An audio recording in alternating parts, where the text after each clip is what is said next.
Customers కైనా లేదు అని చెప్పేస్తారు కానీ ఎక్స్ట్రా ఫుడ్ ని ఫ్రిడ్జ్ లో పెట్టి రేపటి రోజున సర్వ్ చేయడం అన్నది లేదు. అంటే ఇప్పుడు మన దగ్గర ఎన్నో ఉన్నాయమ్మా, బిర్యానీనే తినాలని లేదు. ఎందుకంటే బిర్యానీ లేకపోతే పలావ్స్ ఉంటాయి, అది కూడా నాన్ వెజే ఉంటుంది. అందుకు మనం ఇది లేదని అది చెప్తే ఇదెవరు మనము ఏదో ఒక కస్టమర్కి ఎవరో ఒక కస్టమర్ కూడా నేను అనను, నాకు గెస్ట్ అండ్ ఫీలింగ్ అనమాట. ఒకళ్ళు ఎవరో ఇబ్బంది పడతారని పెడితే అది మనకు వేస్ట్ అయిపోతుంది. కానీ మీరు చెప్పినట్టు ఏంటంటే ఒక్కొక్కసారి మిగులుతుంది, మరి ఎక్కువ మిగలదు, కొంచెం మిగులుద్దమ్మా, అది స్టాప్ తినేస్తారు. ఈవెన్ పప్పుచారు దాల్చా ఉంటుందమ్మా మాకు, అది కూడా ఎట్లా అంటే కనుక మనకు మిగిలితే కనుక నేను స్టాఫ్ పెట్టేస్తాను, అంతే తప్పితే అది మళ్ళీ మరుసటి రోజుకి ఉండేది సెక్షనే లేదు ఏదైనా. సో బాగా ఎథిక్స్ వాల్యూస్ ని బేస్ చేసుకొని మీరు ఫుడ్ ఇండస్ట్రీని నడుపుతున్నారు అని అర్థమవుతుంది నాకు.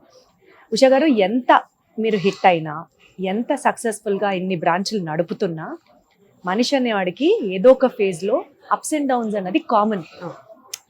మీరు మీ లైఫ్ లో ఈ ఇండస్ట్రీలోకి వచ్చిన తర్వాత చూసినటువంటి అప్స్ అండ్ లోస్ గురించి మాట్లాడమంటే ఏం చెప్తారు? బై గాడ్స్ గ్రేస్ యాక్చువల్గా ఇదే ఉంది కానీ ఇది లేదు. అందుకనే అంటే నా చెఫ్స్ కూడా నాకు గాడ్స్ గిఫ్ట్ అమ్మా. ప్లస్ ఏంటంటే కనుక ఈవెన్ నా చెఫ్స్నైనా కానీ బాగోకపోతే మాత్రం వాళ్ళు ఎంత నాకు అంటే ఇప్పుడు మన పిల్లలు ఉన్నారమ్మా, వాళ్ళు ఎంత ఇష్టమైనా వాళ్ళు తప్పు చేస్తే తప్పు చేశారని చెప్తామా లేదా? ఇక్కడ చాలా మంది ఏమనుకుంటారంటే, చాలా మంది అనుకోవటం కాదు, చెఫ్స్ని ఏమీ మాట్లాడకూడదు ఎందుకంటే వాళ్ళు ఏమన్నా అంటే వాళ్ళు ఫీల్ అవుతారు అని చెప్పేసి గట్టిగా కూడా ఓనర్స్ మాట్లాడలేరు. కానీ ఇక్కడ నా దగ్గర నా చెఫ్స్ నా స్టాఫ్ అంటే నా పిల్లల కింద లెక్క. సో ఏంటంటే తప్పు వచ్చినప్పుడు తిడతాను, అరుస్తాను, అలాగే బుజ్జగిస్తాను. వాళ్ళని తిట్టిన తర్వాత మళ్ళీ నాకే బాధేస్తుంది.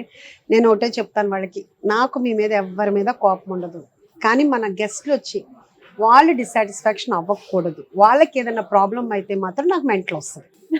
అదొక్కటి అది వాళ్ళకి తెలుసు. ఎవ్వరు ఫీల్ అవ్వరు. నేను అరిచినప్పుడు కానీ, నేను చెప్పినప్పుడు కానీ ఇప్పుడు దాకా నాకు ఎవరు ఫీల్ అవ్వరమ్మా. ఓకే, యూజువల్ గా అంటూ ఉంటారు కదా, ఇంత కాంపిటేటివ్ ఇండస్ట్రీలో పక్కన వాళ్ళు జీతం ఎక్కువ ఇచ్చారన్నా, లేకపోతే వర్కర్లు విసిగిస్తారన్నా, ఇలా ఏదో ఒక తలకాయ నొప్పులు అయితే ఉంటాయి కదా, వాటిని ఎలా హ్యాండిల్ చేస్తారు అన్నాడు. అంటే ఇది ఎలా అంటేనమ్మా, ఇప్పుడు ప్రతి పిల్లలకి వాళ్ళమ్మ అంత బాగుంటది, నువ్వెందుకు ఎప్పుడు తిడతావు అని అంటుంటారు. మనకు ఒక కంపారిజన్ వస్తుంది. సరే నువ్వు వాళ్ళ ఇంటికి వెళ్తావా, వాటికి మమ్మీని ఎక్స్చేంజ్ చేద్దామా అంటే నో అంటారు. అవునా? తిట్టినా మమ్మీనే కావాలంటారు ఎవరు మమ్మీ. అట్లా మా వాళ్ళు కూడా నన్ను ఒక తల్లిలాగానే చూస్తారు. కాబట్టి నేను అరిచినా, తిట్టినా, బుజ్జగించినా నన్ను ఒక తల్లిలానే చూస్తారు. నేను వాళ్ళు నా పిల్లల్లానే చూస్తాను. కాబట్టి నాకైతే మాత్రం నమ్మకం, నన్ను వదిలి వెళ్ళరు అని. ఇప్పుడు వరకు అట్లానే జరిగింది. Wait and see. తల్లి ప్రేమ పిచ్చి ప్రేమ అనుకుంటాం కదా, అలాగే అనిపిస్తుంది. మీకు చెప్పనా, మొన్న మా చెఫ్ అందరికీ బర్త్డేస్ జరుగుతూనే ఉంటాయి, కంపల్సరీగా మేము పార్టిసిపేట్ చేస్తూనే ఉంటాము. మొన్న ఇక్కడికి వచ్చిన తర్వాత, మన అశోక్ మాల్ సెకండ్ బ్రాంచ్కి వచ్చిన తర్వాత మా చెఫ్ చందుది బర్త్డే జరిగింది. ఎవరి బర్త్డేకి నేనే ఇస్తా గిఫ్ట్. రివర్స్లో మీరు ఎవ్వరు, నేను అది శారీ కట్టుకుని కూడా నేను ఒక రీల్ చేస్తాను. తను నాకు ఒక శారీ తెచ్చాడు. అసలు నిజంగా నాకు అది చాలా అంటే ఇంకే మెమరబుల్. ఎందుకంటే తన బర్త్డేకి నాకు ఇచ్చాడు తను, ఎప్పుడు నేను ఇస్తే తను నాకు ఇచ్చాడు. ఇంకా అలాంటి వాళ్ళు బయట పక్కన ఏదో ఎక్కువ ఇస్తారనో, లేకపోతే నేనేదో అన్నానని వెళ్తారని నేనైతే అనుకోనమ్మా. అమ్మ ప్రేమ ఎంత స్వచ్ఛంగా ఉంటుందో, మీరు మీ స్టాఫ్ మీద చూపించే ప్రేమ కూడా అంత ప్యూర్ గా, అంత ఆనెస్ట్ గా, అంటే అది కూడా కళ్ళలో కనిపిస్తుంది అని అర్థమవుతుంది. అంటే మనకు తెలుసు కదమ్మా, మనం ఏంటంటే లేడీస్, మనకి ఎమోషన్ ఎక్కువ ఉంటుంది. మన దగ్గర వర్క్ చేసే వాళ్ళని మనం ఓన్ గా మనం చేసేసుకుంటాము. అట్లాగే ఇక్కడ కూడా అదే జరుగుతుంది.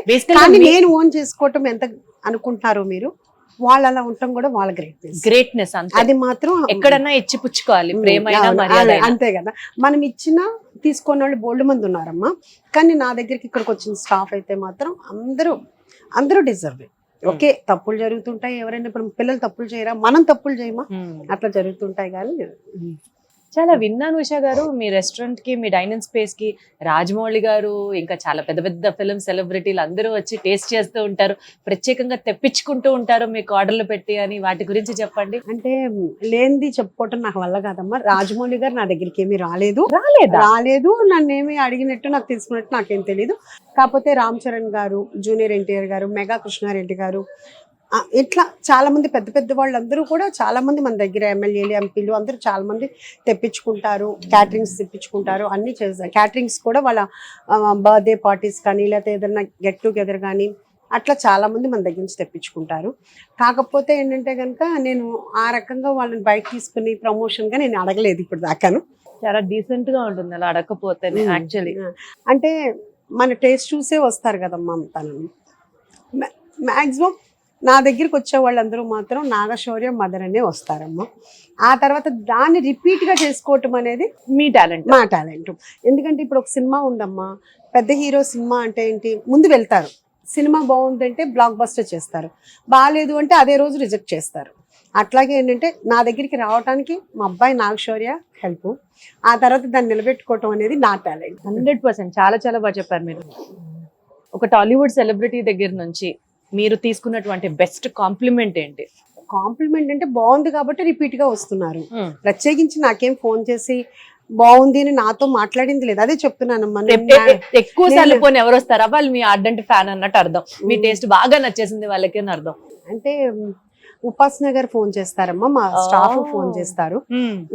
రామ్ చరణ్ గారికి ఇష్టం అని చెప్పేసి కూడా మేము కుక్కర్స్ తోటే పంపిస్తాము. అంటే ఇలా చెప్పి మళ్ళీ వాళ్ళకి ఇబ్బంది కలుగుద్దో కూడా నాకు తెలియదు, అందుకు నేను ఇంకా అందరిది మెన్షన్ అయితే చేయను. వాళ్ళ ఇష్టమైతే వాళ్ళు చెప్పాలి తప్పితే మనం చెప్పుకోవటం అనేది కరెక్ట్ కూడా కాదేమో అని నేను అనుకుంటున్నాను. ఎథిక్స్ ని, వాల్యూస్ ని ఒక స్కేల్ తో మెజర్ చేస్తే ఎంత ఉంటుందో పూజా గారు మిమ్మల్ని అలాగే చూడొచ్చు తెలుసు. అంటే నేను ప్రమోషన్ కూడా ఏంటంటేనమ్మా, ఇంక నేను బ్లాగర్స్ పెట్టి అట్లా కూడా ఇప్పుడు యాక్చువల్గా చాలా మంది అంటారు మీరు బాగా ప్రమోషన్ చేస్తారండి, బాగా ప్రమోషన్ మీరే మీ బ్రాండ్ అంబాసిడర్ అసలు.